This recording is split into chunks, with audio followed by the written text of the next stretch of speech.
परमेश्वर का क्रोध तो उन लोगों की सब अभक्ति और अधर्म पर स्वर्ग से प्रकट होता है, जो सत्य को अधर्म से दबाए रखते हैं। इसलिए कि परमेश्वर के विषय का ज्ञान उनके मनों में प्रकट है, क्योंकि परमेश्वर ने उन पर प्रकट किया है। उसके अनदेखे गुण अर्थात उसकी सनातन सामर्थ्य और परमेश्वरत्व जगत की सृष्टि के समय से उनके कामों के द्वारा दिखने में आते हैं, यहाँ तक कि वे निरुत्तर हैं। इस कारण कि परमेश्वर को जानते पर भी या जानने पर भी उन्होंने परमेश्वर के योग्य बढ़ाई और धन्यवाद न किया, परंतु व्यर्थ विचार करने लगे, यहाँ तक कि उनका निर्बुद्धि मन अंधेरा हो गया। वे अपने आप को बुद्धिमान जताकर मूर्ख बन गए और अविनाशी परमेश्वर की महिमा और नाशवान मनुष्य और पक्षियों और चौपइयों और रेंगने वाले जंतुओं की मूरत की समानता में बदल डाला। अ, इस पूरे पैसेज को जो हमने पढ़ा, इसके ऊपर जो शीर्षक है जिसके ऊपर हम लोग आज आपके सामने मैं शेयर करना चाहूंगा, वो है क्या परमेश्वर का मानव जाति पर अपना क्रोध उंडेलना उचित है।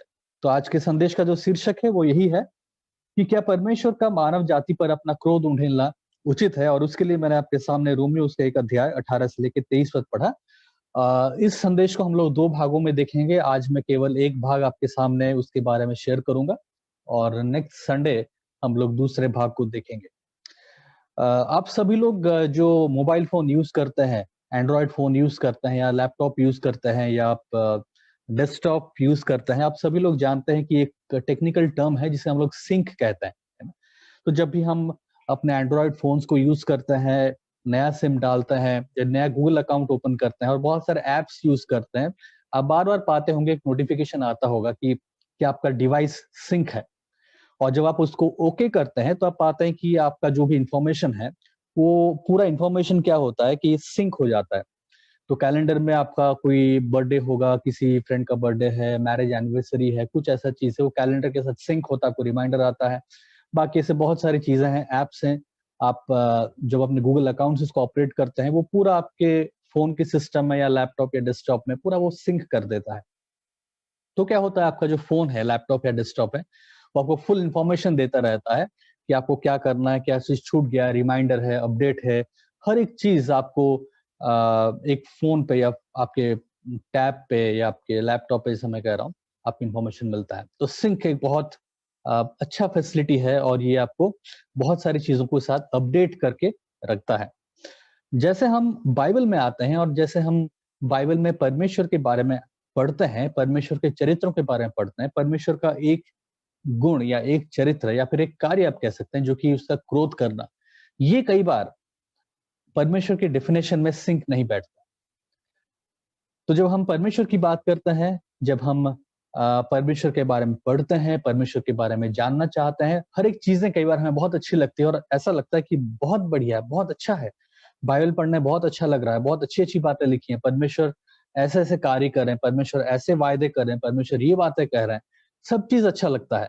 लेकिन जैसे ही ये पार्ट आता है परमेश्वर का क्रोध, जब हम देखते हैं परमेश्वर का क्रोध, जब हम देखते हैं परमेश्वर का न्याय, जब हम देखते हैं परमेश्वर का क्रोध उंडेला जाना, ये हमें नहीं लगता है कि परमेश्वर के कैरेक्टर के साथ सिंक कर रहा है। ये हमें नहीं लगता है कि परमेश्वर के ओवरऑल चरित्र के साथ सिंक करता है और हमें आउट ऑफ सिंक लगता है। हमें लगता है ये कैसी बात है? ये कैसा बात है परमेश्वर में कि वो अपने क्रोध को दिखा रहा है? ये कैसी बात है परमेश्वर में कि वो अपने क्रोध को उंडेल रहा है मनुष्य जाति के ऊपर, जब तक वो अपने अनुग्रह, दया, प्रेम, भलाई के बारे में बातें करता है, हमें सब चीज़ सिंक लगता है कि परमेश्वर के साथ हर एक चीज़ मेल खा रही है, मैच हो रही है, सब कुछ अच्छा लग रहा है, सब कुछ बहुत बढ़िया से जा रहा है। लेकिन जैसे ही बाइबल के कुछ पैसेजेस या फिर परमेश्वर के वो पैसेज जहाँ पे वो गुण परमेश्वर के आते हैं, जहाँ पे उससे क्रोध के बारे में हम लोग पढ़ते हैं, उससे क्रोध के उंडेले जाने के बारे में पढ़ते हैं, हमें ये कुछ आउट ऑफ ट्रैक लगता है, हमें आउट ऑफ सिंक लगता है और हमें लगता है कि ये मैच नहीं कर रहा है। और आज का संदेश इसी से जुड़ा हुआ है, इसी के ऊपर ही टिका हुआ है कि परमेश्वर का क्रोध। तो आज मैं आपके सामने इसी के बारे में कुछ बातों को बताना चाहूंगा, क्योंकि परमेश्वर का क्रोध एक ऐसा विषय है जिसे अक्सर जिसके बारे में बात नहीं किया जाता। ये एक ऐसा विषय है जिसके बारे में अक्सर हम लोग जानना नहीं चाहते, पढ़ना नहीं चाहते, और अगर पढ़ते हैं या फिर कहीं पे हम पाते हैं इसको, तो हम उसको इग्नोर कर देते हैं, क्योंकि ये कहीं न कहीं हमें सुनने में, पढ़ने में अच्छा नहीं लगता है। और अगर आप आधुनिक मसीहत की बात करें, आधुनिक चर्च कल्चर की बात करें, तो वहाँ पे इन विषयों पे हम लोग बात भी आजकल नहीं करते हैं, क्योंकि अगर हम इन बातों को कहें तो हमें डर लगता है कि कहीं सुनने वाले बुरा ना मान जाए। अगर एक पास्टर हैं, अगर एज़ अ पास्टर हम इन बातों का प्रचार करने लगे तो हमें डर लगता है कि अरे! लोग क्या कहेंगे सर्विस के बाद? अगर आप कोई मीटिंग अरेंज करते हैं, कोई मीटिंग में थीम होता है परमेश्वर का क्रोध, तो हमें लगता है कि पता नहीं लोग सुनने आएँगे भी कि नहीं? हम अगर किसी स्पीकर को बुलाते हैं, पैसा खर्चा करते हैं, स्टेज हम कोई हॉल हायर करते हैं, स्टेज बनाते हैं, कुर्सियाँ ऑर्डर करते हैं, खाने-पीने का ऑर्डर देते हैं, मीटिंग अरेंज कर लेते हैं और टॉपिक होता है परमेश्वर का क्रोध। परमेश्वर अपने क्रोध को उंडेल रहा है, तो हमें डर लगता है कि भई ऐसा मीटिंग अरेंज करना मूर्खता है, क्योंकि इतना पैसा लगा के हम कोई मीटिंग अरेंज करें, पता नहीं लोग आएँगे कि नहीं आएँगे। तो कई बार इन चीज़ों से हम डर जाते हैं, इन चीज़ों से हम घबरा आते हैं और इन चीज़ों के बारे में हम लोग ना तो बात करना पसंद करते हैं और ना ही इन चीज़ों के बारे में हम सुनना पसंद करते हैं। एक लेखक है, उन्होंने परमेश्वर के क्रोध के बारे में अपने किताब में कुछ बातों को लिखा था और मैं उसका हिंदी अनुवाद करके आपके सामने कुछ पढ़ना चाहता हूँ, इससे पहले कि हम अपने पॉइंट्स पे जाएँ। तो इन लेखक का नाम है रिचर्ड। तो इनका एक बहुत पुराना किताब है, 1975 में वो लिखा गया था और उस किताब में न सॉरी 1975 से पहले, हाँ, 1975, 74 या 75 की बात है, लगभग आज से 45 साल पुरानी बात। तो पुरानी किताब है ये, तो इन्होंने अपने एक नोट में, अपने एक आर्टिकल में परमेश्वर के क्रोध के बारे में लिखा था। 1 स्टेटमेंट, 2 स्टेटमेंट, लेकिन मैं उसका हिंदी अनुवाद करके थोड़े लंबे रूप में आपको पढ़ा रहा हूँ। वो ये लिखते हैं कि जब हम एक ऐसे परमेश्वर को अपने प्रचार में प्रस्तुत करते हैं, जो क्रोध नहीं करता है, तो हम एक ऐसे परमेश्वर के राज्य की भी बात करते हैं, जिसकी नींव और बुनियाद क्रूस की कथा पर नहीं है। जब हम एक ऐसे परमेश्वर को अपने प्रचार में प्रस्तुत करते हैं, जो क्रोध नहीं करता है, तो हम एक ऐसे परमेश्वर के राज्य की भी बात करते हैं, जिसकी नींव और बुनियाद क्रूस की कथा नहीं है। इस राज्य का न्याय और धार्मिकता के साथ कोई वास्ता नहीं होता है। ऐसे परमेश्वर का प्रचार लोगों को एक झूठा आश्वासन देता है कि वो अपने पाप से बिना पश्चाताप किए, अपने वास्तविक पापमय अवस्था से बिना मन फिराए, परमेश्वर के राज्य में प्रवेश कर सकते हैं। क्या हो रहा है इस राज्य के बारे में? इस राज्य का न्याय और धार्मिकता के साथ कोई लेन-देन नहीं और ऐसे परमेश्वर का प्रचार जब किया जाता है, ये लोगों को एक झूठा आश्वासन देता है कि वो अपने पाप से बिना पश्चाताप किए, अपने वास्तविक पापमय अवस्था से बिना मन फिराए, परमेश्वर के राज्य में प्रवेश कर सकता है। और वो लेखक फाइनली कहते हैं कि ऐसा परमेश्वर और ऐसे परमेश्वर का राज्य संपूर्ण रूप से काल्पनिक है, ये झूठ है। ऐसा परमेश्वर और ऐसे परमेश्वर का राज्य संपूर्ण रूप से काल्पनिक है, मनगढ़ंत है, मनुष्य के द्वारा बनाई गई एक कथा, कहानी है और ये बिल्कुल झूठ है। जब प्रेरित पौलुस रोमियो की पुस्तक को शुरू करते हैं और अपने लेखकों को, वहां के लोगों को जब ये पत्र लिख रहे होते हैं एक लेखक के रूप में, तो वो परमेश्वर के क्रोध की बात करते हैं। बहुत अचंभे की बात है कि रोम के नगर में जब एक एक पत्र लिखा जा रहा है और ये उन लोगों को लिखा जा रहा है जो रोम के निवासी हैं और परमेश्वर के बारे में बताने के लिए लिखा जा रहा है, तो पौलुस किस प्रकार के शब्दों का चयन करते हैं, किस प्रकार के शब्दों को चूज़ करते हैं, कैसा इंट्रोडक्शन देना चाहते हैं, हम यहाँ पे पढ़ सकते हैं कि वो कोई भी चीज़ को लिपा-पोती नहीं कर रहे हैं। कहीं पे भी कुछ भी चीज़ छिपाने की कोशिश नहीं कर रहे हैं। कहीं पे भी कुछ कॉम्प्रोमाइज़ करने की कोशिश नहीं कर रहे हैं। कोई भी चीज़ के लिए वो कोई भी चीज़ का वो कोई भी चीज़ को वो झूठ तरीके से प्रस्तुत करने की कोशिश नहीं कर रहे हैं। वो साफ-साफ, बहुत स्पष्ट रूप से बात कर रहे हैं परमेश्वर के क्रोध के बारे में और परमेश्वर के क्रोध का मनुष्य के ऊपर उंडेले जाने के बारे में बात कर रहे हैं। वो परमेश्वर के प्रेम, दया की बात नहीं कर रहे हैं, वो परमेश्वर के क्रोध के बारे में बात करते हैं और इसके साथ वो शुरू करते हैं और जब हम इसको पढ़ते हैं, हो सकता है हमारे मन में ये सवाल उठे कि प्रेरित पौलुस करना क्या चाह रहे हैं यहाँ पे, वो क्यों ऐसी बातों को लिख रहे हैं, क्या जरूरत है इन बातों को लिखने की, क्या आवश्यकता है इन बातों को लिखने की, क्या वो कोई अच्छा तरीका उन्हें नहीं मिला बातों को शुरू करने का, क्या उन्हें कोई और अच्छे वाक्य नहीं मिले इन बातों को शुरू करने के लिए, या फिर परमेश्वर के बारे में क्या प्रेरित पौलुस को और कोई बात नहीं सूझी, क्या उनको परमेश्वर का प्रेम दिखाई नहीं दिया, क्या उन्हें परमेश्वर की दया दिखाई नहीं दी, क्या उन्हें परमेश्वर का प्रेम दिखाई नहीं दिया, और क्या उन्हें उनका इतना भी कॉमन सेंस नहीं है कि भाई वो परमेश्वर के प्रेम दया के बारे में बात करते, वो बात कर क्या रहे हैं, लिख क्या रहे हैं, वो लिख रहे हैं परमेश्वर के क्रोध के बारे में, वो लिख रहे हैं परमेश्वर के क्रोध के उंडेले जाने के बारे में, वो लिख रहे हैं पापी मनुष्य के ऊपर परमेश्वर के क्रोध के उंडेले जाने के बारे में। हो सकता है हम लोग जब इन बातों को पढ़े, हम लोग के दिमाग में बातें आए कि हो क्या रहा है यहाँ पे, और हम लोग सोच रहे हैं कि भाई ये तो गलत तरीका है, ये तो इस तरीके से कोई प्रचार होता है क्या, इस तरीके से क्या कोई पत्री लिखता है क्या, इस तरीके से क्या कोई मीटिंग में प्रचार करता है क्या, क्या ये तरीका है लोगों के सामने बात करने का, क्या ये कोई वाजिब तरीका है परमेश्वर को प्रस्तुत करने का। हमें हो सकता है ये लगे, लेकिन पवित्र आत्मा की अगुवाई में जब प्रेरित पौलुस इस पत्री को लिखते हैं, वो जानबूझ के परमेश्वर की पवित्र आत्मा की अगुवाई में अपने शब्दों को, अपने स्टेटमेंट्स को, अपने प्रचार को, अपनी शिक्षा को बहुत सटीक रूप से सामने रख रहे हैं। भले ही हमें वो बातें अच्छी लग रही हैं या नहीं, एक दूसरी बात है, लेकिन प्रेरित पौलुस जब लिखते हैं, वो परमेश्वर के पवित्र आत्मा की अगुवाई में इन बातों को लिखते हैं, और वो कहते हैं 18 पद में कि परमेश्वर का क्रोध उन लोगों पर, परमेश्वर का क्रोध तो उन लोगों की सब अभक्ति और अधर्म पर स्वर्ग से प्रकट होता है, जो सत्य को अधर्म से दबाए रखते हैं।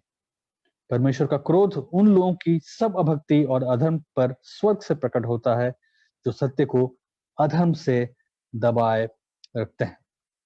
और जब ये शुरू करते हैं ये पैसेज शुरू होता है 18 पद से लेके और लगभग चैप्टर 3 तक जाता। हमारे हिंदी बाइबल में या इंग्लिश बाइबल में इसका बाइफिकेशन हुआ है, इसको अलग अलग कर दिया है, सेग्रीगेशन हुआ है, और चैप्टर 1 चैप्टर 2 है। लेकिन ये पूरा जो आपका एक आप रीडिंग अगर आप करें तो ये पूरा रोमियो उसका 3 अध्याय और उसके 23 पद तक जाता है, 23-24 पद तक जाता है ये पूरा चीज, जहां पे वो समझाने की कोशिश करते हैं कि परमेश्वर का क्रोध क्यों मनुष्य जाति के ऊपर भड़क रहा है, या परमेश्वर का क्रोध क्यों मनुष्य जाति के ऊपर उंडेला जा रहा है। और अगर हमें समझना है परमेश्वर के इस क्रोध के बारे में, अगर हमें समझना है कि परमेश्वर का क्रोध क्यों उंडेला जा रहा है, जैसा कि 18 पद में लिखा है, परमेश्वर का क्रोध तो उन लोगों की सब अभक्ति और अधर्म पर स्वर्ग से प्रकट होता है, जो सत्य को अधर्म से दबाए रखते हैं। तो फिर हमें समझना होगा कि 16 और 17 पद क्या कहता है। हिंदी बाइबल में तो ऐसे शुरू होता है कि परमेश्वर का क्रोध, लेकिन जब आप इंग्लिश बाइबल में पढ़ते हैं, आप वहां पे पाएंगे for the wrath of God, for the wrath of God. इसका अर्थ यह है कि कहीं ना कहीं ये 16 और 17 पद से जुड़ा हुआ है, और 16 और 17 पद में आप उस सुसमाचार के बारे में पढ़ते हैं, क्योंकि 16 और 17 पद हमें बताती है कि सुसमाचार में परमेश्वर का सामर्थ्य क्यों है। और जब हम ये समझते हैं कि सुसमाचार में परमेश्वर का सामर्थ्य क्यों है, तब हमें समझ में आता है कि क्यों परमेश्वर अपने क्रोध को उन लोगों की सब अभक्ति और अधर्म पर स्वर्ग से प्रकट करता है। परमेश्वर का क्रोध उन लोगों की सब अभक्ति और अधर्म पर स्वर्ग से प्रकट होता है। ये क्यों होता है, इसके बारे में हम 16 और 17 पद में जब पढ़ते हैं हमें समझ में आता है कि क्योंकि 16 और 17 पद में परमेश्वर के सामर्थ्य के बारे में कहा जा रहा है, परमेश्वर के सुसमाचार में जो सामर्थ्य है उसके बारे में कहा जा रहा है। और जब हम उन चीजों को समझते हैं, क्योंकि मैं सुसमाचार से नहीं लजाता, इसलिए कि वो हर एक विश्वास करने वाले के लिए, पहले तो यहूदी फिर यूनानी के लिए उद्धार के निमित्त परमेश्वर का सामर्थ्य है, क्योंकि उसमें परमेश्वर की धार्मिकता विश्वास से और विश्वास के लिए प्रकट होती है। जैसा लिखा है, विश्वास से धर्मी जन जीवित रहेगा। इसलिए फॉर, जो आप इंग्लिश में आते हैं तो आप पढ़ते हैं, इसलिए परमेश्वर का क्रोध उन सब लोगों, उन अभक्ति और अधर्म पर स्वर्ग से प्रकट होता है, जो सत्य को अधर्म से दबाए रखते हैं। तो हम 16-17 पद को तो नहीं देखेंगे, लेकिन हम 18 से आगे देखने वाले हैं आज। और 18 से आगे जब हम देखते हैं तो हम विशेष रूप से 18 से 23 को एक अध्याय 18 से 23 को हम लोग देखने वाले हैं और आज की सुबह मैं आपके सामने केवल एक ही पॉइंट रखना चाहूंगा। परमेश्वर के पास हमें समझना है सबसे पहले कि परमेश्वर के पास ये अधिकार है कि वो मानव जाति पर अपना क्रोध उंडेले। इसलिए हमें सुसमाचार की आवश्यकता है। इससे पहले कि हम 18 अध्याय से मैं उन पॉइंट्स को आपके सामने रखूं, हमें समझना है 16 और 17 पद में जो सुसमाचार की बात कही जा रही है कि परमेश्वर ने क्योंकि मैं सुसमाचार से नहीं ला जाता इसलिए कि वो हर एक विश्वास करने वाले के लिए, पहले तो यहूदी फिर यूनानी के लिए उद्धार के निमित्त परमेश्वर की सामर्थ है, क्योंकि उसमें परमेश्वर की धार्मिकता विश्वास से और विश्वास के लिए प्रकट होती है। जैसा लिखा है, विश्वास से धर्मी जन जीवित रहेगा। हमें ये याद रखना है और ये समझना है कि परमेश्वर के पास ये अधिकार है कि वो मनुष्य जाति के ऊपर अपने क्रोध को उंडेले। कोई उसे रोक नहीं सकता, कोई उसे पूछ नहीं सकता कि वो ऐसा क्यों कर रहा है। और क्योंकि ऐसा है कि परमेश्वर के पास वो अधिकार है कि वो मानव जाति पर अपना क्रोध उंडेले, इसीलिए आपको और मुझे सुसमाचार की आवश्यकता है। ये सुसमाचार हमें वो धार्मिकता देता है ताकि हम परमेश्वर के उस क्रोध से बच पाएं।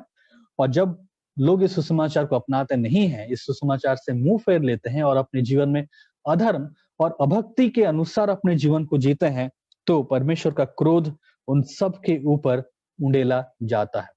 तो आइए हम लोग आज के सुबह एक पॉइंट को देखेंगे और मेरा सबसे पहला पॉइंट यही है कि परमेश्वर का मानव जाति पर अपना क्रोध उंडेलना उचित है, क्योंकि मनुष्य ने परमेश्वर के प्रकाशन को अस्वीकार किया है। 18, 19 और 20 पद मैं एक बार पढ़ लूं दोबारा आपके लिए।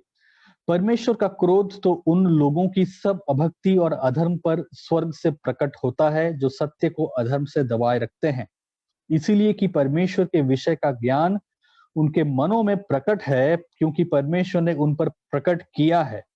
उसके अनदेखे गुण अर्थात उसकी सनातन सामर्थ्य और परमेश्वरत्व जगत की सृष्टि के समय से उसके कामों के द्वारा देखने में आते हैं, यहाँ तक कि वे निरुत्तर हैं। तो परमेश्वर का मानव जाति के ऊपर अपना क्रोध उंडेलना उचित है। क्यों उचित है? क्योंकि मनुष्य ने परमेश्वर के प्रकाशन को अस्वीकार किया है। मनुष्य ने क्या किया है? परमेश्वर के प्रकाशन को अस्वीकार किया है। पौलुस यहाँ पे ये तर्क करना चाह रहे हैं कि परमेश्वर ने मनुष्य जाति के ऊपर अपने क्रोध को उंडेला है, क्योंकि परमेश्वर ने इस क्रोध को इसलिए उंडेला क्योंकि परमेश्वर ने मनुष्य जाति के ऊपर जो प्रकाशन किया है अपनी सृष्टि के द्वारा, जैसा कि हम लोग 19 और 20 पद में पढ़ते हैं, लोगों ने उसको नकारा, लोगों ने सत्य को अधर्म से दबाया और उन्होंने क्या किया है? 21 से लेकर आप 23 पद पढ़ें, उन्होंने परमेश्वर के बदले सृष्टि की आराधना करना शुरू कर दी है। उन्होंने परमेश्वर को हटा दिया, उन्होंने अधर्म के साथ सच्चाई को दबाया और उन्होंने सृष्टिकर्ता के बजाय सृष्टि की आराधना करना शुरू कर दी। ये पौलुस का बेसिकली तर्क है इस पूरे पैसेज में।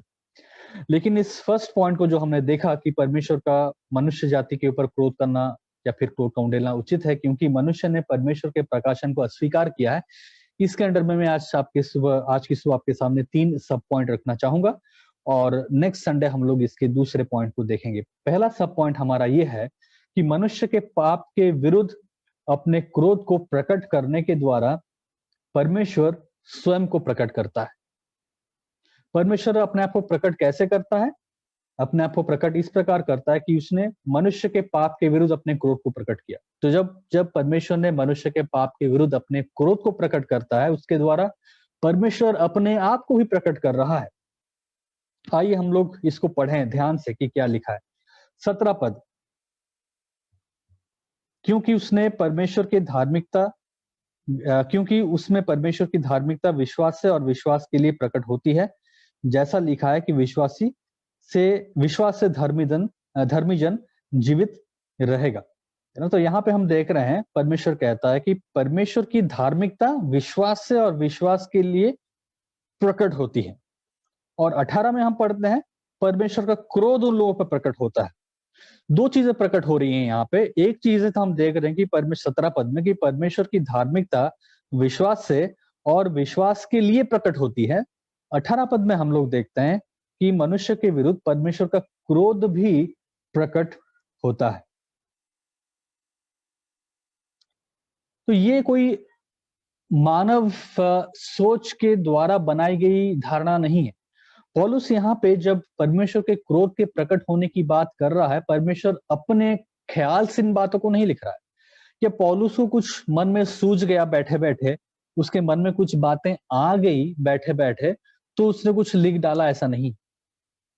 ये जब इन बातों के प्रकट होने की बात करता है, वो कहता है कि ये परमेश्वर प्रकट करता है, ये पौलुस प्रकट नहीं कर रहा। ये परमेश्वर का चरित्र है जो परमेश्वर प्रकट कर रहा है। ये पौलुस अपने मन की बात नहीं लिख रहे हैं यहाँ पे, ये सोच विचार से कुछ भी लिख दिया, ऐसा नहीं।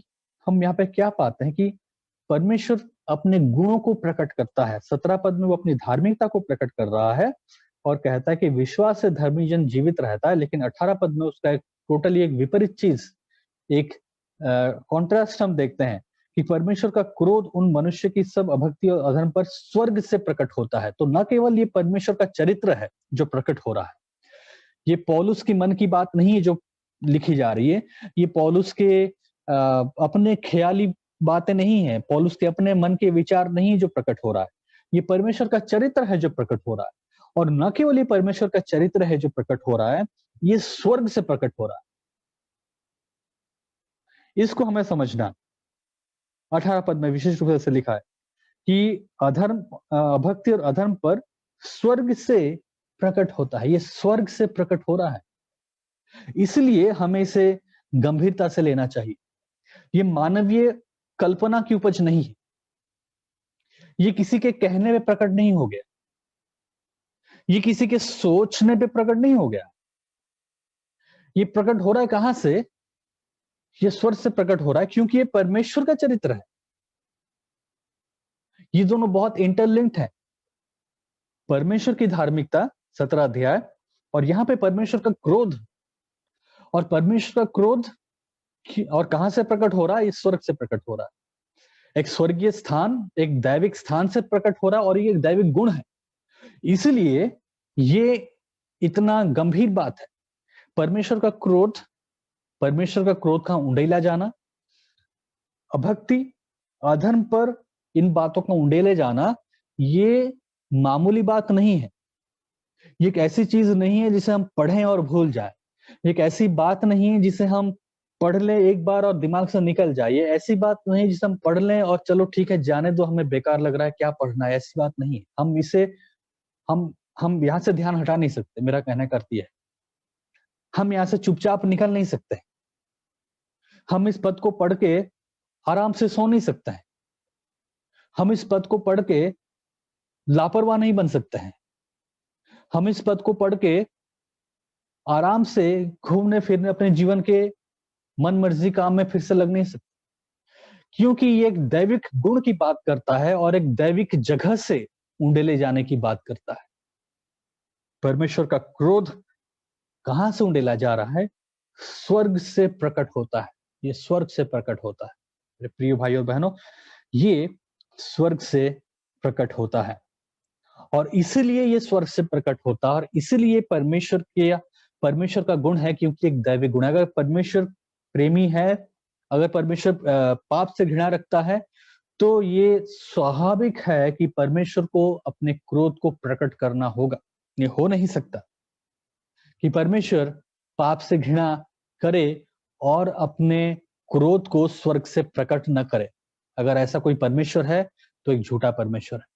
अगर हमारा परमेश्वर सत्य है, अगर हमारा परमेश्वर सच्चा है, और अगर हमारा परमेश्वर पाप से घृणा करता है, तो फिर उसे अपने क्रोध को प्रकट करना होगा और वो उसको स्वर्ग से प्रकट करेगा। परमेश्वर हाथ पे हाथ धर के बैठ नहीं सकता। परमेश्वर चुपचाप बैठ नहीं सकता है। परमेश्वर को अपने क्रोध को प्रकट करना होगा और वो स्वर्ग से प्रकट करेगा, अगर हमारा परमेश्वर पवित्र है और अगर वो पाप से घृणा करता है, क्योंकि अगर वो पाप से घृणा करता है उसे अपने क्रोध को प्रकट करना ही होगा। ये हमें अचंभा नहीं करना देना चाहिए, लेकिन हमें समझना होगा कि एक स्वाभाविक बात है। दिक्कत ये है कि जिन बातों को जो बातें स्वाभाविक है, वो हमें चौंका देती है। ऐसा लगता है कि मानो क्या नई बात हो रही है, और जो बातें हमें चौंका देनी चाहिए, उसे हम स्वाभाविक मान लेते हैं।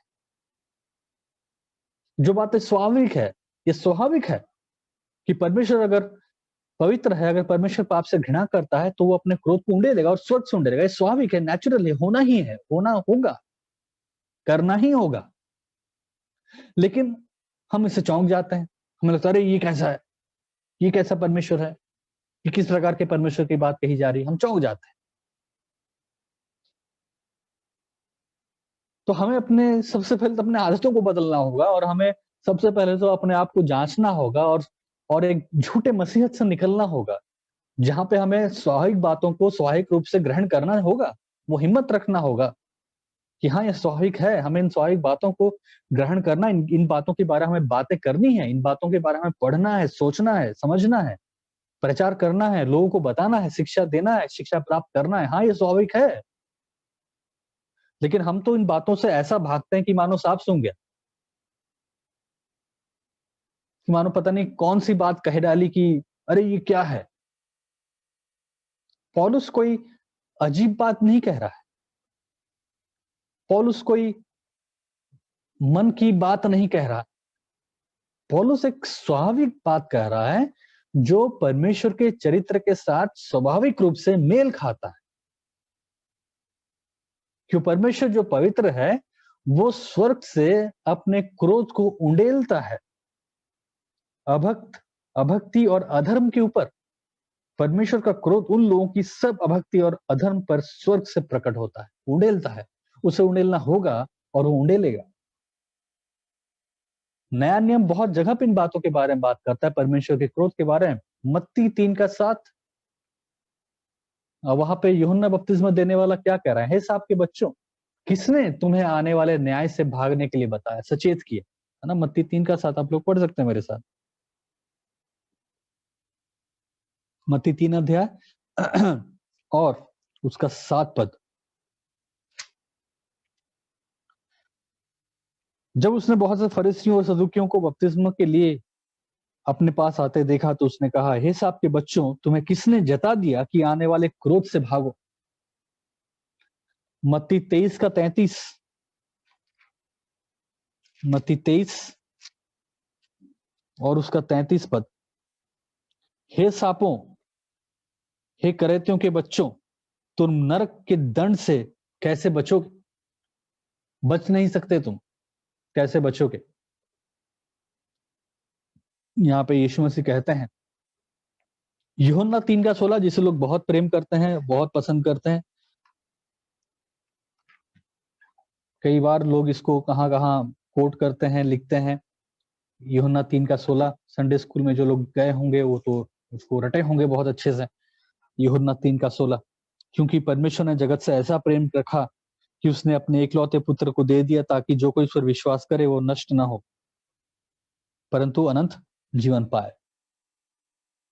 तो यहाँ पे जो लिखा है शब्द नष्ट ना होना, ये बहुत एक गंभीर बात है। पेरिश, शैल नॉट पेरिश, है ना?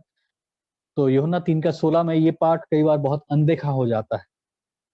हम लोग परमेश्वर का प्रेम, जगत से प्रेम, अनंत जीवन पे फोकस करते रहते हैं, और ये कहीं ना कहीं ये गुम हो जाता है, और ये हमारे ध्यान से हट जाता है। जो कोई इस पर विश्वास करे वो नष्ट ना हो, नष्ट न होना। ये कई बार हम लोग इस पे ध्यान नहीं देते। नष्ट न होना है, नष्ट, पेरिश। पेरिश का मतलब क्या है? इसका सही अर्थ जब हम समझने की कोशिश करते हैं, इसका अर्थ ये है कि वो परमेश्वर के परमेश्वर के न्याय के अधीन में ना आए, परमेश्वर के दंड के अधीन में ना आए, परमेश्वर के क्रोध का सामना उसे ना करना पड़े। कहीं ऐसा ना हो कि परमेश्वर का न्याय उसके ऊपर आ जाए, कहीं ऐसा ना हो कि परमेश्वर का क्रोध उसके ऊपर उंडेल दिया जाए। तो अगर आप इसको और सरल बना के पढ़ेंगे तो हो सकता है ऐसा हो कि क्योंकि परमेश्वर ने जगत से ऐसा प्रेम रखा कि उसने अपने एकलौता पुत्र दिया, ताकि जो कोई उस पर विश्वास करे वो परमेश्वर के क्रोध के नीचे ना आ जाए। परंतु अनंत जीवन पाए। और 36 पद में इसको और भी बहुत क्लियरली इसको समझा दिया गया, इसी यूहन्ना 3 और उसका 36 पद। और 36 पद में क्या लिखा है? जो पुत्र पर विश्वास करता है अनंत जीवन उसका है, परंतु जो पुत्र को नहीं मानता वो जीवन को नहीं देखेगा, परंतु परमेश्वर का क्रोध उस पर रहता है। क्या रहता है? परमेश्वर का क्रोध उसके ऊपर रहता है। एक दिन नहीं, बना रहता है। एक दिन रह के चला नहीं जाता। परमेश्वर का क्रोध बना रहता है। परमेश्वर का क्रोध निरंतर बना रहता है। इफिसियों 2:3 में पौलुस शब्द का इस्तेमाल करता है, हम क्रोध के संतान थे। परमेश्वर के क्रोध, स्वभाव से तुम परमेश्वर के क्रोध के संतान हो। कुलुस्सियों 3:6, पहला थिस्सलुनीयों 1:10, दूसरा थिस्सलुनीयों 1:8 से 9 पद, इन हर एक जगह पे आप उस परमेश्वर के क्रोध के बारे में पाते हैं। और बाइबल बहुत सफाई से परमेश्वर के क्रोध के बारे में हमारे बीच में बातों को रखता है। इन बातों को छिपाता नहीं है, क्योंकि स्वाभाविक है और हमें इन बातों से लजाना नहीं चाहिए, डरना नहीं चाहिए, भागना नहीं चाहिए, छुपना नहीं चाहिए। और लोगों से जब हम बातें करें, प्रचार करें, सिखाएं, परमेश्वर के बारे में बातें करें, संगति करें, तो हमें परमेश्वर के इस गुण से उन्हें छिपाना नहीं चाहिए। उन्हें परमेश्वर के इस गुण के ऊपर हमें पर्दा नहीं डालना चाहिए। अरे हमें डर नहीं लगना चाहिए, हमें असहज नहीं महसूस करना चाहिए कि अरे मैं क्या है, मैं परमेश्वर के क्रोध के बारे में कैसे कहूं। हमें हिचकिचाना नहीं चाहिए, हमें बताना है, क्योंकि ये स्वाभाविक है। अगर हमारा परमेश्वर पवित्र है, वो क्रोध से घृणा, वो पाप से घृणा रखता है, तो फिर उसका क्रोध होना, उससे क्रोध का उंडेले जाना, मनुष्य के ऊपर उसका क्रोध का ठहरना, जब वो लोग परमेश्वर के पुत्र, एकलौते पुत्र यीशु मसीह को स्वीकार करते हैं, ये वाजिब है। और इन बातों से हमें न तो असहज महसूस करना चाहिए, न ही लजाना चाहिए, और न ही इन बातों को छुपाना चाहिए सामने वाले से, बताना चाहिए। जब आप कपड़ा खरीदने जाते हैं, कोई दुकान में जाते हैं और आपको ठग दिया था, या फिर कोई चीज के बारे में, प्रोडक्ट के बारे में आपको पूरी तरह से बताया नहीं जाता, आप खरीद के लाते हैं और वो प्रोडक्ट खराब हुआ था और आपको पता चलता है कि अरे इस वजह से ही खराब हो गया, मुझे पता नहीं था। आप गुस्सा नहीं होते दुकानदार के ऊपर, आप क्या करते हैं? आप जाते हैं और आप जाके झगड़ने लगते हैं। आप क्या कहते हैं? आप जाके कहते हैं भैया आपने बताया क्यों नहीं था ये ऐसा है करके। आप अगर बताए होते तो मैं खरीदता ही नहीं। आपने नहीं बताया, मुझे मालूम नहीं था और मैं खरीद के लिया और अब मेरा नुकसान हो गया। मुझे पता नहीं था ये प्रोडक्ट इसके बारे में है, ये तो मुझे चाहिए ही नहीं था। आपने बस उसके बाहरी अच्छा चीज बता दिया, उसका नुकसान नहीं बताया, उसका ये नेगेटिव चीज नहीं बताया, और मैं ले आया और पता चला ऐसा हो रहा है। लोग एसी खरीद लेते हैं, कोई एसी खरीदते हैं, कोई ऐसा इलेक्ट्रॉनिक्स गैजेट खरीदते हैं, फिर बिजली का बिल बहुत आता है, फिर पता चलता है कि दुकानदार ने बोला ही नहीं था कि इलेक्ट्रिक कंजम्पशन बहुत ज्यादा करता है, छुपा दिया था। फिर आप सर पीटते हैं, गुस्सा होते हैं, दुकान में आकर लड़ते हैं, भैया बताया क्यों नहीं ये ज्यादा बिजली खींचता है। अगर बोले होते तो फिर मैं ये नहीं लेता, मैं शायद कोई दूसरा ब्रांड कर लेता। जब आप छोटी मोटी सांसारिक चीजों में, जब आप अपने घर के लिए सामान खरीदते हैं, जब आप अपने यूज के लिए सामान खरीदते हैं, और वहां पे जब आपको उस प्रोडक्ट के बारे में पूरी जानकारी नहीं दी जाती है और उसको खरीदने के बाद आप नुकसान उठाते हैं, आपको कितना गुस्सा आता है। आप जाके उस दुकानदार से कितना आर्ग्यूमेंट करते हैं और आप उसको बोलते हैं कि आपको बताना चाहिए था, क्यों नहीं बताया। जब आप उस व्यक्ति को उसकी जिम्मेदारी का एहसास दिलाते हैं और आपको लगता है कि वो गलत था क्योंकि उसने आपको खामियां नहीं बताई इस प्रोडक्ट के, उस चीज का जो नेगेटिव चीजें हैं नहीं बताई, और क्या नुकसान होगा वो नहीं बताया, तो आप कैसे, जब परमेश्वर के बारे में प्रचार करते हैं, उसकी संपूर्णता नहीं बताते। अभी नहीं कह रहा हूं कि यहाँ पे कोई नेगेटिव बात है परमेश्वर का, ये कोई बुरी बात है परमेश्वर का, लेकिन मेरा कहने का अर्थ है कि जो सांसारिक चीज आपने खरीदा, जो प्रोडक्ट खरीदा, वहां पे आपको लगता है कि आपका अधिकार है आपको उस प्रोडक्ट के बारे में पूरी जानकारी को पाना, उस प्रोडक्ट के बारे में हर एक पहलू उसके बारे में जानना, उस प्रोडक्ट का हर एक चीज आपको बताया जाना, आपको लगता है कि आपका हक है, आपका अधिकार है। तो ठीक उसी तरह जब हम परमेश्वर के बारे में प्रचार करते हैं, जब हम परमेश्वर के बारे में लोगों को प्रस्तुत करते हैं, परमेश्वर की बातों को, बाइबल की बातों को लोगों के सामने प्रस्तुत करते हैं, तो हमें भी ईमानदारी के साथ परमेश्वर के हर एक गुण, हर एक पहलू के बारे में बताना चाहिए। हम क्यों छुपाने लगते हैं परमेश्वर के क्रोध के बारे में? हम क्यों छुपाने लगते हैं परमेश्वर के न्याय के बारे में? हम क्यों इन बातों पे बात नहीं करते, डर जाते हैं, हमें असहज क्यों महसूस होता है, क्यों? सवाल ये है। हम कोई गलत काम तो नहीं कर रहे हैं, ये कोई कोई क्रिमिनल एक्टिविटी तो ये नहीं है, तो हम क्यों छुपाते हैं? हमें क्यों डर लगता है? हमें क्यों असहज लगता है? हमें क्यों अजीब लगता है? जो परमेश्वर का गुण है और वो एक स्वाभाविक गुण है, उस स्वाभाविक गुण के बारे में ना बताना, उस स्वाभाविक गुण को छिपाना, उस स्वाभाविक गुण के बारे में लोगों को सचेत न करना, उस स्वाभाविक गुणों के बारे में लोगों के सामने न बताना, क्या ये गलत नहीं है? तो मैं उस कंपैरिजन को कर रहा था जब मैं एग्जांपल दे रहा था उस प्रोडक्ट के बारे में कि अच्छा वो बिजली ज्यादा खींचता है। अब ये मत कहिए कि बिजली ज्यादा खींचता है वो नेगेटिव बात है, और तो परमेश्वर का क्रोध वो भी एक नेगेटिव बात है, आप ऐसा मत समझिए। कहने का अर्थ ये है कि एक चीज के बारे में पूरी जानकारी को प्राप्त करना जब आपका अधिकार है, ठीक वैसे ही परमेश्वर के बारे में संपूर्ण रूप से सामने वाले को बताना आपकी जिम्मेदारी भी है। ये आपकी और मेरी जिम्मेदारी है कि जब हम परमेश्वर के बारे में लोगों को कहें, समझाएं, हम परमेश्वर की संपूर्णता के बारे में बताएं, परमेश्वर के हर एक गुण, हर एक पहलू के बारे में बताएं, और कहें कि परमेश्वर अपने गुणों में, अपने स्वभाव में किन चीजों को लेके चलता है। हमारा बाइबल का परमेश्वर, वो पवित्र परमेश्वर किन गुणों को अपने अंदर, अपने साथ लेके चलता है। उसके ये अनंत गुण हैं, ये उसके अनंत कैरेक्टर हैं, एट्रीब्यूट्स हैं। 3 लेखक हैं, एक का नाम है J.I. पैकर, दूसरे का नाम है A.W. पिंक और तीसरे का नाम है R.W. डेल। ये तीनों लोगों ने परमेश्वर के क्रोध के बारे में 3 स्टेटमेंट्स दिए थे, मैं आपके सामने पढ़ना चाहूंगा। J.I. पैकर कहते हैं कि परमेश्वर का क्रोध या परमेश्वर का टोप, परमेश्वर का एंगर, रैथ, इसके बारे में जब वो बात करते हो कहते हैं कि बाइबल परमेश्वर के क्रोध के बारे में बहुत ही जोरदार तरीके से बातें करता है। One of the most striking things about the Bible is the vigor with which both testaments emphasize the reality and terror of God's wrath.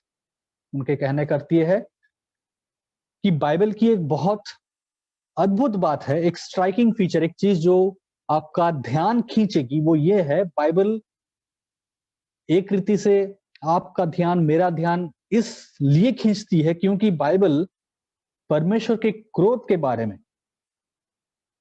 जोरदार तरीके से बात करती है। Emphasize the reality and the terror of God's wrath.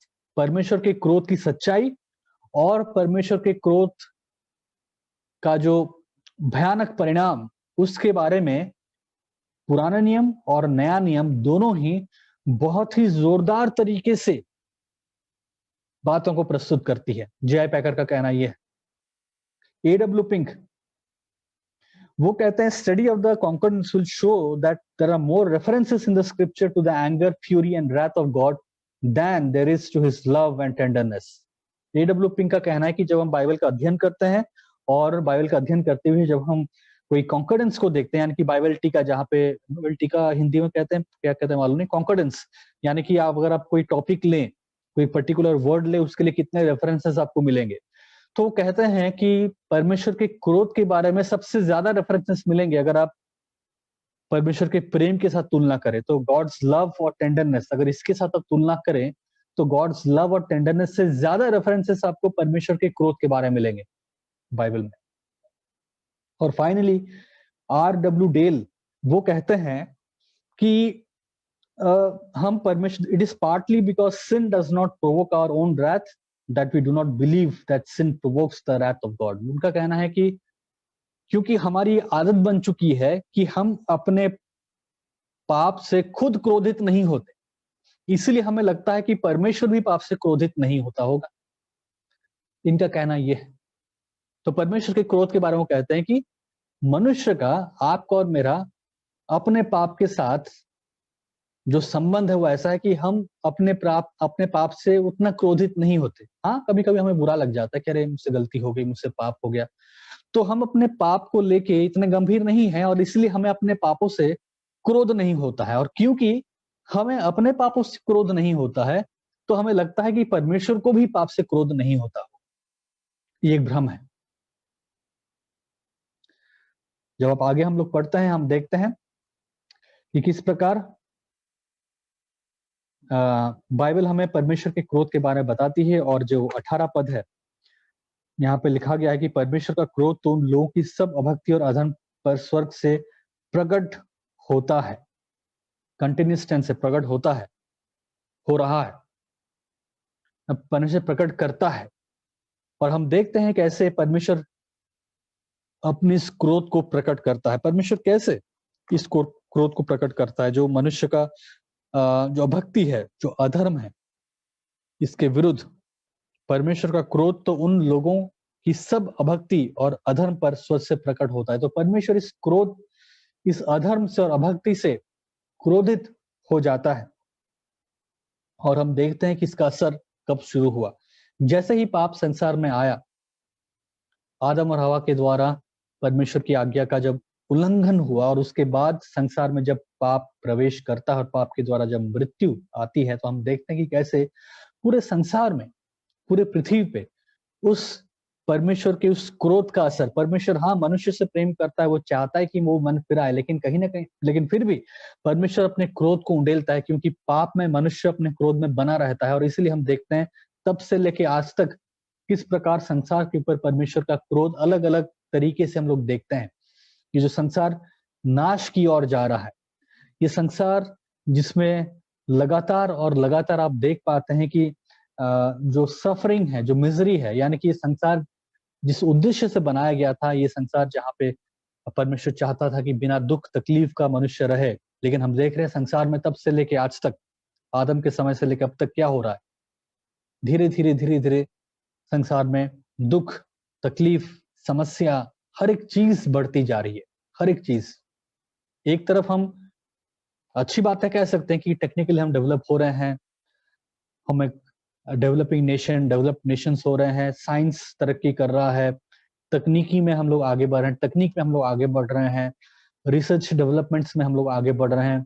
बहुत सारी चीजों को जो हम लोग पहले जानते नहीं थे, आज जान पा रहे हैं। तो हाँ, वो साइंस और मॉडर्निज्म, ये हर एक चीज हो रही है, और वो सफलता, वो हर एक चीज हम देख रहे हैं हो रहा है। लेकिन साथ साथ संसार में हम ये भी एक पहलू देखते हैं कि किस प्रकार जो डिग्रेडेशन हम देखते हैं संसार में, और वो डिग्रेडेशन अलग अलग चीजों में, अलग अलग जगहों पे हम लोग देखते हैं। मनुष्य के स्वभाव में जो डिग्रेडेशन है, हम लोग प्राकृतिक चीजों में जो डिग्रेडेशन देख रहे हैं ना, जो उसका प्योरिटी है वो धीरे धीरे जो खत्म हो रहा है, हर एक चीज में हम देख रहे हैं कि किस प्रकार संसार नाश की ओर चला जा रहा है, विनाश की ओर संसार जा रहा है। बहुत सारे लोग देखते हैं और कहते हैं कि जो प्राकृतिक समस्याएं हैं, आपदाएं हैं, सुनामी, और अभी कोरोना वायरस हो गया, या फिर इससे पहले जो था, वो हर एक चीज को लोग देखते हैं और कहते हैं कि जब भी कुछ होता है कहते हैं कि अरे देखो परमेश्वर का क्रोध के कारण ये सब चीज हो रहा है ना। ये हर एक चीजों को लोग कहते हैं कि देखो ये बीमारी है, ये इस वजह से है। जब एड्स बीमारी आई थी, आप लोगों को याद होगा, जब एड्स सबसे पहले आया था तो बहुत सारा एक मूवमेंट चला था जहाँ पे लोगों ने कहा देखो परमेश्वर का क्रोध अब आ गया, और ये परमेश्वर का क्रोध है जिस वजह से अब ये एड्स संसार में फैल गया। उसके बाद एबोला आया, और अलग अलग डिजीज आ रही हैं, और लोग कहते हैं कि परमेश्वर का क्रोध है। हम लोग देखते हैं कि किस प्रकार प्राकृतिक आपदाएं हैं, हम लोग देखते हैं कि सुनामी है, वोल्केनो से टोर्नाडो होता है, बहुत सारा चीज, और फ्लड्स हैं, फ्लैश फ्लड्स हैं, हर एक चीज। और हम लोग बोलते हैं कि परमेश्वर का क्रोध है, परमेश्वर का क्रोध है, और परमेश्वर का क्रोध है। तो हम लोग बहुत वाद विवाद करते हैं, बहुत तर्क करते हैं कि क्या ये महामारी या ये आपदा या फिर ये भूकंप, वो ज्वालामुखी का फटना, सुनामी का आना इत्यादि परमेश्वर का क्रोध का प्रदर्शन है या नहीं। इस पे बहुत वाद विवाद है, बहुत तर्क है, बहुत आर्गुमेंट्स हैं, है ना, ये सब चीज होता रहता है। हम इस विषय पे बहुत वीडियोस देखते हैं, प्रचार को सुनते हैं, प्रचार भी करते हैं, और जब किसी को हम तर्क में हरा देते हैं तो हम अपने आप को शाबाशी देते हैं कि देखो हम बाइबल के ज्ञान में कितने निपुण हैं, हम थियोलॉजी में कितने अच्छे हैं। तो अगर कोई 10 वर्ष कहता है, हम 10 वर्ष कह के उसको हरा देते हैं और कहता है देखो ये परमेश्वर का क्रोध है, तो हम लोग इन सब में एकदम लिप्त है, हम इसमें एकदम एक्सपर्ट बन गए हैं। सब लोग अपने अपने क्षेत्र में एक एक थियोलॉजियन बन चुके हैं, सब लोग अपने अपने क्षेत्र में एक एक एक्सपर्ट्स बन चुके हैं, क्या ये परमेश्वर का क्रोध है या नहीं है, ये है वो है, सब चीज 666 आ गया, सब चीज हो रहा है, सब चीज हो रहा है। लेकिन दुख और हैरानी की बात तो यह है कि इन सब के बीच में हम ये देखना तो भूल ही जाते हैं कि परमेश्वर के क्रोध की सबसे बड़ी सच्चाई तो यह थी कि उसने अपने क्रोध को अपने इकलौते पुत्र पे उंडेला, जब उसने अपने पुत्र को हमारे पापों के लिए क्रूस पे मरने दिया। ये सच्चाई कहीं ना कहीं खो गई है। हम लगे हैं आर्गुमेंट्स करने में, हम लगे हैं वीडियोस बनाने में, हम लगे हैं आर्टिकल्स लिखने में, हम लगे हैं अपने आप को थियोलॉजियन साबित करने में कि क्या ये परमेश्वर का क्रोध है, कोरोना परमेश्वर का क्रोध है या नहीं, सुनामी परमेश्वर के क्रोध के कारण आया है कि नहीं, भूकंप परमेश्वर का क्रोध का कारण है या नहीं। हम सब लगे हैं इसमें। दुख और हैरानी की बात तो यह है कि सबके बीच हम ये देखना तो भूल ही जाते हैं और भूल गए हैं कि परमेश्वर के क्रोध की सबसे बड़ी सच्चाई तो परमेश्वर ने इस रीति से प्रकट किया कि उसने अपने इकलौते पुत्र के ऊपर अपनी क्रोध को उंडेला। जब उसका पुत्र यीशु मसीह इकलौता पुत्र हमारे पापों को लेके क्रूस में मरा, उस सच्चाई को हम भूल चुके हैं। उसके बारे में हम बात ही नहीं करना चाहते, उसके बारे में हम सोचना भी नहीं चाहते। इसके प्रति हमारी क्या प्रतिक्रिया है, ये सवाल है। परमेश्वर की इस क्रोध के उंडेले जाने के बारे में हम अब क्या तर्क करेंगे? इसके प्रति आज हमारी प्रक्रिया क्या होनी चाहिए, ये सवाल मैं आपके सामने रखना चाहता हूं जब हम परमेश्वर के क्रोध के बारे में बात करते हैं। दूसरा सब पॉइंट, अपनी सृष्टि के द्वारा परमेश्वर ने स्वयं को प्रकट किया है। जब हम आगे पढ़ते हैं यहाँ पे 1 अध्याय 19 पद, इसलिए कि परमेश्वर के विषय का ज्ञान उसके मनों में प्रकट है, क्योंकि परमेश्वर ने उन पर प्रकट किया है। उसके अनदेखे गुण अर्थात उसकी सनातन सामर्थ और परमेश्वरत्व जगत की सृष्टि के समय से उसके कामों के द्वारा दिखने में आते हैं, यहाँ तक कि वे निरुत्तर हैं। यहाँ पे जब हम इस 19 पद को पढ़ते हैं, 20 पद को, जहाँ पे लिखा है उसके अनदेखे गुण, ये अनदेखे गुण का मतलब क्या है? तो यहाँ पे लिखा है कि उसके अनदेखे गुण अर्थात उसकी सनातन सामर्थ और परमेश्वरत्व। परमेश्वर के अनदेखे गुण क्या है, किसके बारे में बात किया जा रहा है? ये परमेश्वर के सामर्थ के बारे में, सनातन सामर्थ के बारे में। वो सामर्थ जो कि सनातन से है, वो सामर्थ जो कि आदि से है और अंत तक रहेगा, ना तो उसकी शुरुआत थी ना उसका अंत होगा, वो सामर्थ। और उसके परमेश्वरत्व, तो इन दोनों के बारे में हम लोग देखते हैं यहाँ पे। तो परमेश्वर क्या करता है अपने जनरल रेवलेशन के द्वारा? तो परमेश्वर अपनी सृष्टि के द्वारा अपने आप को प्रकट करता है। तो पहला सब पॉइंट ये था कि परमेश्वर अपने क्रोध के द्वारा अपने आप को प्रकट करता है। मनुष्य के पाप के विरुद्ध अपने क्रोध को प्रकट करने के द्वारा परमेश्वर स्वयं को प्रकट करता है। दूसरा सब पॉइंट ये है कि अपनी सृष्टि के द्वारा परमेश्वर ने स्वयं को प्रकट किया है, या फिर अपने स्वयं को वो प्रकट करता है। हमें समझना ये बहुत जरूरी है कि जब यहाँ पे एक जनरल रेवलेशन की बात की जा रही है, परमेश्वर की सृष्टि की बात की जा रही है, ये इसका अर्थ ये नहीं कि इसके द्वारा उद्धार आ गया, क्योंकि बाइबल हमें स्पष्ट रूप से बात बताती है 13:4 और 12 के द्वारा कि केवल एक ही नाम से उद्धार है। पेड़ पौधों को देखने से उद्धार नहीं मिल जाएगा, और पहाड़ को देख के, नदी को देख के, झरने को देख के ही समझना कि अच्छा परमेश्वर ने सबको बनाया, उद्धार हमें नहीं मिल जाएगा। उद्धार को पाने का ही तरीका है, और वो तरीका ये है एक नाम, और वो नाम यीशु का नाम है। केवल एक ही नाम है जो स्वर्ग के नीचे और पृथ्वी के ऊपर मनुष्य को दिया गया है, जिसके द्वारा मनुष्य उद्धार पा सकता है। केवल उसी नाम में उद्धार, केवल उसी नाम में उद्धार है।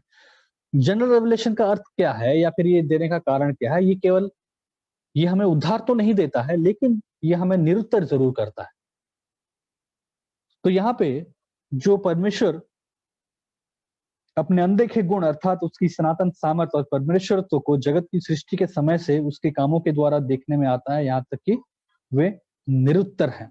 तो परमेश्वर जब अपने जगत की उत्पत्ति से अपने काम को प्रकट करता है, जगत में अपने काम को, जगत की सृष्टि के समय से अपने कामों के द्वारा, जैसे कि भजन संहिता 19 को हम लोग पढ़ते हैं, अपने कामों को प्रकट करता है। उसका उद्देश्य ये है कि जब लोग उसको देखते हैं, तो जब लोग परमेश्वर के जनरल रेवलेशन को देखते हैं, अपने सामान्य प्रकाशन को देखते हैं, जनरल रेवलेशन जिसे हम कहते हैं, उसको परमेश्वर का जब लोग देखते हैं, उसको उसके सामने आता है लोगों का, तो परमेश्वर का उसका पीछे जो उद्देश्य वो ये है कि लोग को निरुत्तर करना, ताकि लोग परमेश्वर के सामने निरुत्तर ठहरे। ये रीजन है। तो परमेश्वर लोगों को निरुत्तर ठहराता है जब वो सृष्टि के समय से या फिर जगत की उत्पत्ति के समय से अपने कामों का वर्णन लोगों के सामने रखता है। तो जनरल रेवलेशन जो है वो लोगों को क्या करता है, निरुत्तर ठहराता है परमेश्वर के सामने।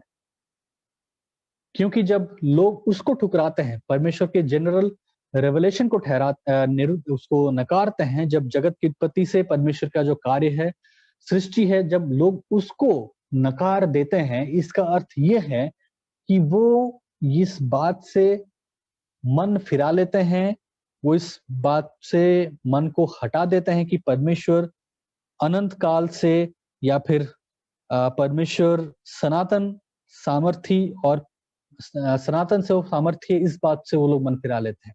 वो इस बात को एक्सेप्ट नहीं करते हैं, इस बात से वो लोग मन फिरा लेते हैं, या फिर मन फिराने का मतलब यहाँ पे मैं पश्चाताप नहीं कर रहा हूँ, मन का फिराने का मतलब रिजेक्ट करना, इस बात को लोग रिजेक्ट कर देते हैं। तो जब लोग परमेश्वर के जनरल रेवलेशन को रिजेक्ट कर देते हैं, सृष्टि के समय से परमेश्वर के कार्य को लोग रिजेक्ट कर देते हैं, इसका अर्थ वो इस बात को भी रिजेक्ट करते हैं कि परमेश्वर सनातन से सामर्थी है, और उसके परमेश्वरत्व को लोग रिजेक्ट कर देते हैं या फिर नकार देते हैं। वो इस बात को नकारते हैं कि परमेश्वर सर्व सामर्थी है, सर्वशक्तिमान है, और वो जगत के समय से ही हर एक बातों को सृष्टि किया है। इस बात को वो लोग नकारते हैं, और इसलिए उनके इस अधर्म के काम के ऊपर, उनकी इस अभक्ति के काम के ऊपर परमेश्वर का क्रोध ठहरता है, परमेश्वर का क्रोध उंडेला जाता है। दो बातों को मैं यहाँ पे कहना चाहूंगा। पहला चीज ये कि इसका अर्थ ये भी नहीं है कि लोग अपने आप को कहें कि नहीं, हम इनोसेंट हैं। लोग ये बात अगर उठाते हैं और कहते हैं कि नहीं हम इनोसेंट है, तो आपको बता दूं कि कोई भी व्यक्ति इनोसेंट नहीं, कोई भी व्यक्ति इनोसेंट नहीं है। हर कोई व्यक्ति परमेश्वर की महिमा से रहित है, ये बाइबल स्पष्ट बताती है। तो फिर ये कहना कि नहीं हम कोई वो इनोसेंट है, उसको मालूम नहीं था, ये टर्म्स हम लोग यूज कर ही नहीं सकते। हाँ, हम अपने मन की इच्छा, अपने मन को संतुष्ट करने के लिए हो सकता है करें, लेकिन बाइबल के आधार पर जब हम देखते हैं तो बाइबल हमें स्पष्ट रूप से बताती है कि कोई भी व्यक्ति इनोसेंट नहीं। लोगों के बारे में बाइबल जो शब्द इस्तेमाल करती है वो कहती है कि वो हर एक व्यक्ति परमेश्वर की महिमा से रहित है। They have all fallen short of God's glory, Romans 3:23। हर कोई व्यक्ति परमेश्वर की महिमा से रहित है। वो परमेश्वर की महिमा को प्राप्त नहीं कर पाया, फिर प्राप्त नहीं कर सकता, वो रहित है क्योंकि पाप में है। पहला चीज तो ये। दूसरा चीज हमें समझना होगा कि जब हम परमेश्वर के सृष्टि को नकारते हैं, जब हम परमेश्वर के सृष्टि को नकारते हैं, बहुत सारे लोग, उसमें से एक कैटेगरी है जो लोग परमेश्वर के सृष्टि को जब नकारते हैं, उसका कहने का अर्थ उनका ये होता है कि वो लोग इवॉल्व हुए हैं, वो लोग परमेश्वर के द्वारा बनाई गई सृष्टि नहीं है, लेकिन वो इवोल्यूशन पे बिलीव करते हैं। अब हिंदी मुझे इवोल्यूशन का नहीं मालूम, लेकिन वो लोग ये विश्वास करते हैं कि कुछ नहीं था और वहां से कुछ हुआ। तो ये जो सोच है, कुछ नहीं था और वहां से हम हुए, हम इवॉल्व हुए, ये विचारधारा के पीछे समस्या ये है कि जब एक व्यक्ति इस विचारधारा को अपना लेता है, वो अपने पापों के लिए जिम्मेदारी उठाना नहीं चाहता। वो कहता है मैं अपने पाप के लिए जिम्मेदार क्यों हूं, क्योंकि मैं तो कहीं से इवॉल्व हुआ हूं, फ्रॉम नथिंग बिकेम समथिंग। कुछ नहीं था और वहां से कुछ हुआ, तो मुझे क्यों अपने पापों के लिए दोषी ठहराया जाएगा, तो मैं पापी नहीं। वो इस बात को अंगीकार करते नहीं है, या फिर इस बात को स्वीकार नहीं करते हैं कि वो पापी है, और क्योंकि वो पापी नहीं है, वो ये स्वीकार नहीं करते, उन्हें पाप की क्षमा की आवश्यकता है। और जब उन्हें ये बात की आवश्यकता लगती ही नहीं है कि उन्हें पाप की क्षमा की आवश्यकता है, तो उन्हें यीशु मसीह को उद्धारकर्ता के रूप में ग्रहण करने की आवश्यकता भी नहीं लगती। तो इस बात पे हमें सावधान होना है कि हम लोग क्या विश्वास करते हैं। जब एक व्यक्ति कहता है कि नहीं मैं विश्वास करता हूँ कि मैं इवॉल्व हुआ हूँ, इसका अर्थ यही है कि आप विश्वास करते हैं कि आप अपने पाप के लिए जिम्मेदार नहीं है। आप इस बात को समझना नहीं चाहते कि आप, या स्वीकार नहीं करना चाहते कि आप पाप में आपका जो पाप में स्वभाव है उससे आपको मन फिराना है। उनका कहना है कि नहीं, ये मेरा पाप में स्वभाव जो है, जो आप जिसको आप कह रहे हैं पाप में स्वभाव, इसके लिए मैं थोड़ी जिम्मेदार हूँ। मैंने खुद इसको बनाया क्या? मैं तो इवॉल्व हुआ हूँ, फ्रॉम नथिंग बिकेम समथिंग, धीरे धीरे ये हुआ, तो मैं क्यों जिम्मेदार हूँ? मैं इसकी पूरी जिम्मेदारी नहीं लेता और मैं मानना नहीं चाहता कि मैं पापी हूँ। तुम कौन हो कहने वाले कि मैं पाप में मनुष्य मैं पापी हूँ और मेरे ऊपर परमेश्वर का दंड आएगा? नहीं, ना तो कोई परमेश्वर है, ना पाप है, और ना मैं पापी हूँ। तो इन दो बातों को हमें ध्यान रखना है कि कोई भी व्यक्ति इनोसेंट नहीं है। हर कोई व्यक्ति परमेश्वर के महिमा से रहित है। और दूसरा, इवोल्यूशन का बहाना देके, हम इवोल्यूशनिस्ट है, ये बहाना कह के हम अपने पाप से बच नहीं सकते। ये बहाना देके हम इस बात से बच नहीं सकते कि हमें पाप से मन फिराने की आवश्यकता है। हम अपनी जिम्मेदारी से, इस आवश्यकता से हम भाग नहीं सकते कि अगर हम मन ना फिराए, अगर हम पश्चाताप ना करें, अगर हम उसके पुत्र पे विश्वास ना करें, तो फिर हम अनंत जीवन नहीं पाएंगे। इससे हम भाग नहीं सकते। जो हमने पढ़ा था अभी, यूहन्ना 3:16, जो कोई इस पे विश्वास करेगा वो अनंत जीवन पाएगा, और जो कोई विश्वास ना करेगा वो अनंत जीवन से रहित हो जाएगा। परमेश्वर का क्रोध उसके ऊपर होगा, वो परमेश्वर के क्रोध के अधीन में आएगा। और 36 पर जो हमने पढ़ा था, यूहन्ना 3:36, जो उसके पुत्र पर विश्वास नहीं करता, परमेश्वर का क्रोध, न्याय, दंड उसके ऊपर बना है।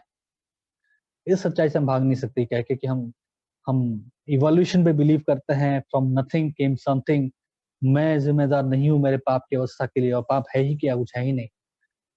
ये हो नहीं सकता। तो परमेश्वर अपने सृष्टि के द्वारा अपने आप को प्रकट करता है।